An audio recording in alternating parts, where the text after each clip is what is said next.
নিরাপত্তা আছে দেশে? দেশের সার্বভৌমত্ব আছে? আমেরিকার কাছে বন্দুক দিয়ে রাখছেন বাংলাদেশের সার্বভৌমত্ব। এভাবেই চলছে বাংলাদেশ। এতদিন আমি বলতাম, এখন পুরো দুনিয়া বলে। তার মানে কি ওয়াকারুজ্জামানের শেল্টারে বাংলাদেশে মার্কিন সেনাবাহিনী গোপনে ঘাঁটি কাটতে যাচ্ছে? এই বিষয়গুলো খোলাসা করার দরকার কার? দেশের ইন্টেলিজেন্স সংস্থা। তারা কি করছে? পুরোপুরি পশ্চিমা প্রেসক্রিপশনের বাইরে কোনো কাজই করছে না। তাহলে এই জিনিসটা কি আর ঢাকা থাকে যে আমাদের দেশের সেনাবাহিনীর প্রধান তিনি কোন মতাদর্শের, কাদের এজেন্ডা বাস্তবায়ন করছে? বদনামটা কার হবে? বাংলাদেশের। হোক সেটা ভারত কিংবা অন্য দেশ, সেটা পরের হিসাব, কিন্তু বদনামটা বাংলাদেশের হবে তো। কিন্তু পশ্চিমারা চাচ্ছে কি, যে ভারতের এই প্রভাবশালী রাজনৈতিক নেতা নরেন্দ্র মোদী তাকে মেরে ফেলবে এবং বাংলাদেশকে যেভাবে আনস্টেবল করেছে ঠিক একই ভাবে ভারতকেও আনস্টেবল করবে।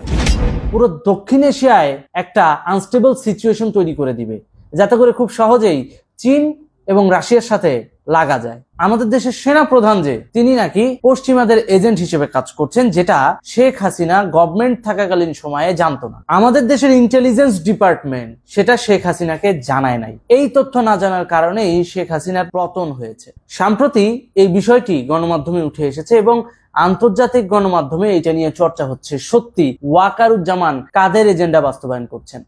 পশ্চিমা গোষ্ঠীর। বিষয়টা পরিষ্কার হওয়া দরকার। যদি সত্যিই তিনি বাংলাদেশের পক্ষে কাজ করে থাকতেন, তাহলে আজকে মুক্তিযুদ্ধপন্থীদের উপর এত অত্যাচার কেন? তাহলে আজকে বাংলাদেশে স্বাধীনতার পক্ষের শক্তির প্রতি এত বিদ্বেষ কেন? যারা পশ্চিমাপন্থী রাজনীতি করে তারা কেন এত ভালো রয়েছে? সব বিষয় দেখতে হবে। যদি একটা দেশে গণতন্ত্রের শৃঙ্খলা বজায় রাখতে হয়, তাহলে অবশ্যই সব দলকে সমান স্পেস দিতে হবে এবং সেটা নিশ্চিত করবে নিরাপত্তার জায়গা থেকে অবশ্যই সেই দেশের সামরিক বাহিনী। তাহলে সেই দেশের সামরিক বাহিনীর কর্তা হিসেবে তিনি তার অবস্থান কতটুকু ক্লিয়ার করতে পেরেছেন? আমরা খেয়াল করে দেখেছি ৭১-এ যারা মানবতা বিরোধী অপরাধের সঙ্গে যুক্ত ছিল সেই গোষ্ঠীটাকে যেমন শেল্টার দেওয়া হচ্ছে, একই সাথে পশ্চিমা এজেন্ডা বাস্তবায়নকারী কিছু রক্ষণশীল রাজনৈতিক দলকেও সমানভাবে গুরুত্ব দেওয়া হচ্ছে, কিন্তু মুক্তিযুদ্ধ ভিত্তিক রাজনৈতিক দলকে কোনো কাজ করতে দেওয়া হচ্ছে না। কে?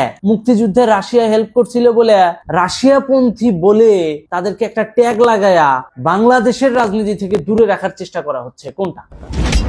আমি যখন মিথ্যে মামলায় থানায় রিমান্ডে ছিলাম, তখন এক অফিসার আমাকে বলেছিল, ভাই আপনি সব কথা বলেন ঠিক আছে, কেন সেনাবাহিনীদের বিরুদ্ধে কথা বললেন? তাহলে এই যে এখন বাস্তবতা কি দাঁড়াচ্ছে, আজকের পত্রিকায় দেখেন, ইন্টারন্যাশনাল পত্রিকা, কোনো বাংলাদেশি লোকাল নিউজ না, কিন্তু এই যে দেখেন স্বরাষ্ট্রমন্ত্রী বলেছেন, Former Bangladesh Home Minister Asaduzzaman Khan Kamal told, "We did not know that General Waqar-uz-Zaman was on their payroll. Our primary defense intelligence agency, the Directorate General of Forces Intelligence, DGFI of Bangladesh, as well as Bangladesh's principal civilian intelligence agency, the National Security Intelligence NSI, did not warn the Prime Minister that Waqar had decided to betray her." অর্থাৎ বাংলাদেশের সাবেক স্বরাষ্ট্রমন্ত্রী আসাদুজ্জামান খান কামাল বিদেশি মিডিয়াতে সাক্ষাৎকার দিয়েছেন যে general Wakeruzzaman একজন সিআইএ এর পেইড এজেন্ট। এটা কিন্তু অনেক বিস্ফোরক একটা মন্তব্য করেছেন তিনি এই গণমাধ্যমে।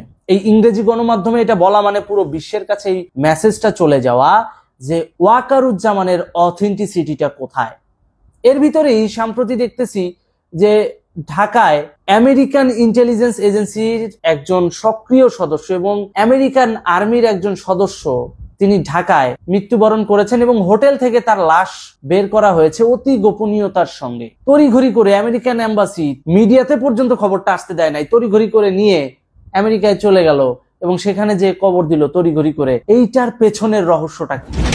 যাতে এটা বাংলাদেশের মিডিয়াতে না আসে যে বাংলাদেশের ভূখণ্ডে আমেরিকান সোলজারের কাজটা কি, আমেরিকার আর্মির সৈনিকের কাজটা কি বাংলাদেশের ভূখণ্ডে, এই জিনিসটা যেন প্রশ্ন না ওঠে। তড়িঘড়ি করে লাশটারে গোপনে নিয়ে যে কবর দিয়ে দেওয়া হয়েছে আমেরিকায়, এবং এটা মিডিয়াতেও আসে নাই। কি একটা গুমোট ভাব, চিন্তা করেন। ঠিক যেভাবে আমাকে রিমান্ডে নিছিল, কাউকে জানতে দেয় নাই, কাউকে না, পরিবারের কারোর সাথে দেখা করতে দেয় নাই, অথচ প্রথম আলো দিয়ে ঠিকই নিউজ করাইছে 6 মাস পরে যে রিমান্ডে থাকাকালীন সময়ে সাব্বিরের সঙ্গে তার পরিবারের লোকজনরা দেখা করছে। কি পরিমাণ তথ্য গোপন করে এই গোষ্ঠীটা, এই ডিপ স্টেটের গোষ্ঠীটা। এরা বাংলাদেশ নিয়ে যে উন্মাদ খেলায় মেতেছে, এটাই তার প্রমাণ। অতএব আমি আমার জনগণের উদ্দেশ্যে একটা জিনিসই বলবো, এটা পরিষ্কার সত্য, বাংলাদেশের সেনাবাহিনীর প্রধান তিনি ডিপ স্টেটের এজেন্ডা বাস্তবায়ন করছেন এবং তিনি বাংলাদেশ নামক রাষ্ট্রের জন্য ক্ষতিকর।